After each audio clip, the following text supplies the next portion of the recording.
नमस्कार बच्चों, स्वागत है आपका तक्षशिला क्लासेस में। हमारी हरियाणा जीके का 7th लेक्चर है, वो हिस्ट्री चल रही है अभी। तो एंशियंट हिस्ट्री का 41 नंबर क्वेश्चन। कुरु वंश जो 1000 ईसा पूर्व से 600 ईसा पूर्व तक था, इस कुरु वंश की स्थापना राजा कुरु ने की थी, जिनकी राजधानी इंद्रप्रस्थ थी। तो कुरु वंश है, ये फेमस है। 1000 BC से 600 BC तक था, 1000 ईसा पूर्व से 600 ईसा पूर्व तक, और इनकी राजधानी क्या थी? इंद्रप्रस्थ थी। ठीक है। नेक्स्ट है 42 नंबर क्वेश्चन। जो बौद्ध ग्रंथ है, उनका एक उनकी एक राइटिंग है अंगुत्तर निकाय। अंगुत्तर निकाय के अंदर 16 महाजनपदों का उल्लेख मिलता है। जो 16 महाजनपद थे, ठीक है, कौशल कौशल वगैरह है, अंग है, चंब है, चंपा है, ठीक है। तो 16 महाजनपदों का उल्लेख मिलता है, जिसमें कुरु जनपद में हरियाणा के कुछ भाग थे। तो इसमें एक कुरु जनपद भी था। कुरु जनपद जो प्रेजेंट डे आज के समय का कुरुक्षेत्र वगैरह हो गया या पानीपत वगैरह है, ठीक है, वो जनपद हमारे कुरु जनपद का हिस्सा हुआ करते थे। ठीक है। और इनकी जानकारी कहाँ से मिलती है हमें? अंगुत्तर निकाय से मिलती है। अंगुत्तर निकाय एक बौद्ध ग्रंथ है, ठीक है, वहां से मिलती है। तो क्वेश्चन ये आएगा कि अंगुत्तर निकाय से किसकी जानकारी मिलती है? तो वो 16 महाजनपदों की जानकारी मिलती है कि कुरुक्षेत्र कुरु जनपद का हिस्सा था हरियाणा। ठीक है। 43 नंबर क्वेश्चन। मौर्य काल।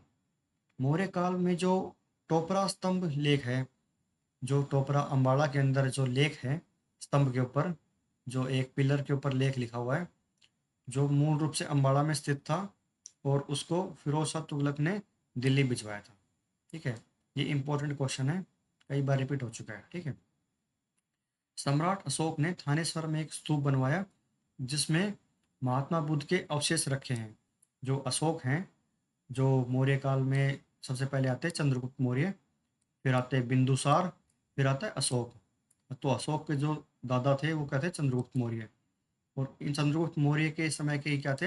आचार्य चाणक्य उनके गुरु थे। तो सम्राट अशोक ने थानेसर में एक स्तूप बनवाया था बुद्धिज्म के लिए, और उस स्तूप के अंदर महात्मा बुद्ध के अवशेष रखे हुए हैं।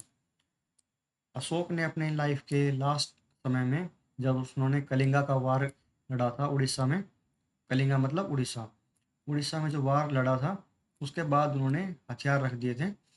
और हथियार रखने के बाद उन्होंने अहिंसा का मार्ग अपना लिया था। ठीक है। माध्यमिक शून्यवाद की जो फिलॉसफी है, उसके बाद स्टार्ट होती है। 44 नंबर क्वेश्चन। योद्धे गण का उल्लेख महाभारत के द्रोण पर्व व महर्षि पाणिनि के महाभाष्य में मिलता है। जो योद्धे गण हैं, योद्धे गण के जो सिक्के मिलते हैं रोहतक वगैरह से, पोखरा कोट से, उनका उल्लेख कहाँ से मिलता है? जो महाभारत का दो द्रोण पर्व है, उसमें उल्लेख मिलता है। और जो महर्षि पाणिनि की जो बुक है महाभाष्य, उसके अंदर उसका उल्लेख मिलता है योद्धेगण का। ठीक है। जो योद्धे हुआ करते, जय मंधार जिनके ऊपर, जिनके सिक्कों पे जय मंधार लिखा था, और कार्तिकेय जिनका राजा था, ठीक है, उसका। फिर है 45 नंबर क्वेश्चन। जूनागढ़ शिलालेख में योद्धेगण का उल्लेख मिलता है, जिसकी जानकारी नौरंगाबाद से मिले सिक्कों से मिलती है। जो नौरंगाबाद जगह है, उसके सिक्कों पे भी योद्धे गण की जानकारी मिलती है। गण का मतलब होता है कि जो, एक होता है कि राजा का शासन, एक होता है गण मतलब लोगों का शासन, कुछ लोग मिलके शासन करें। ठीक है। तो योद्धों के टाइम पे इस टाइप की पॉलिसी रहा करती, और उनके सिक्के कहाँ से मिले हैं? औरंगाबाद से मिले। 46 नंबर क्वेश्चन। अग्रोहा गणराज्य।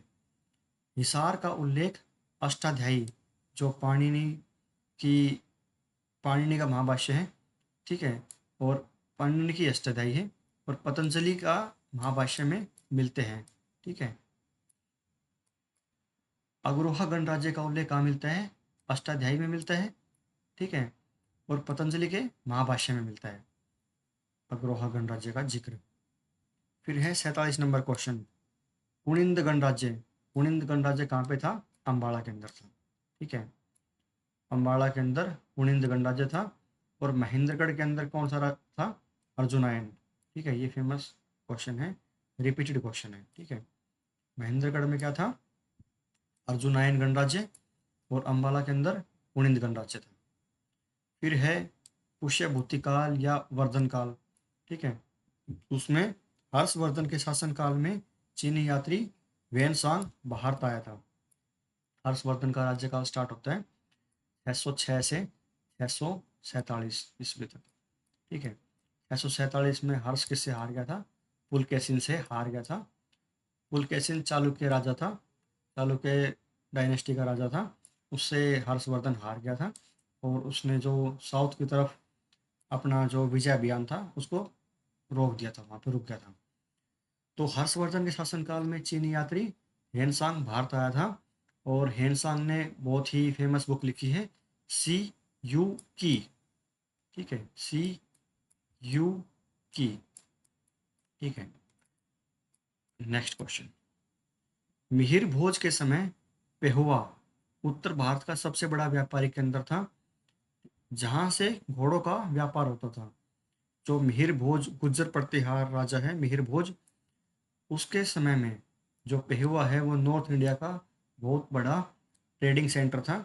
और वहाँ पे किसका ट्रेड हुआ करता? घोड़ों का व्यापार हुआ करता वहाँ पे। ठीक है, ये क्वेश्चन भी कई बार आ चुका है, इंपॉर्टेंट है ये। फिर है 15 नंबर क्वेश्चन। तोमर नरेश जो राजपूताना नरेश हैं, तोमर नरेश अनंगपाल, इन्होंने दिल्ली नगर बसाकर हरियाणा को उसकी राजधानी बनाया था। तो दिल्ली नगर किसने बसाया था? और किस हरियाणा की राजधानी बनाने वाला कौन था? तोमर नरेश अनंगपाल। ये 1111वीं सदी की बात है। ठीक है, 11वीं शताब्दी की बात है। 51 नंबर क्वेश्चन। महमूद गजनवी ने के आक्रमण के समय थानेश्वर पर तोमर शासक जयपाल का शासन था।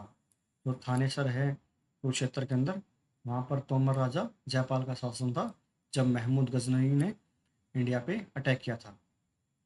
फिर गजनवी के साथ ही अलबरूनी आया था, ये राइटर था। अलबरूनी ने अपनी किताब उल हिंद, ये फेमस क्वेश्चन है कि किताब उल हिंद किसकी रचना है? अलबरूनी की। अलबरूनी किसके साथ आया था? महमूद गजनवी के साथ आया था। तो किताब उल हिंद में थानेसर को हिंदुओं का महत्वपूर्ण केंद्र बताया था। हिंदुओं का महत्वपूर्ण केंद्र कौन सा था? थानेश्वर था। वहाँ पे चक्र स्वामीन की एक मूर्ति हुआ करती, उसको तोड़ दिया था महमूद गजनी ने। और वो किसको बांट दिया था? जो कसाई वगैरह होते हैं उनको दे दिया था कि आप मांस तोल के बेचो इस मूर्तियों के बराबर। ठीक है, वो फेमस स्टोरी है। और अलबरूनी ने लिखा, जब इन्होंने जो गुजरात के अंदर हमारा सोमनाथ मंदिर है उसको जब तोड़ा था, तो उसके ऊपर भी अलबरूनी की राइटिंग लिखी हुई है। ठीक है, फिर है 53 नंबर क्वेश्चन।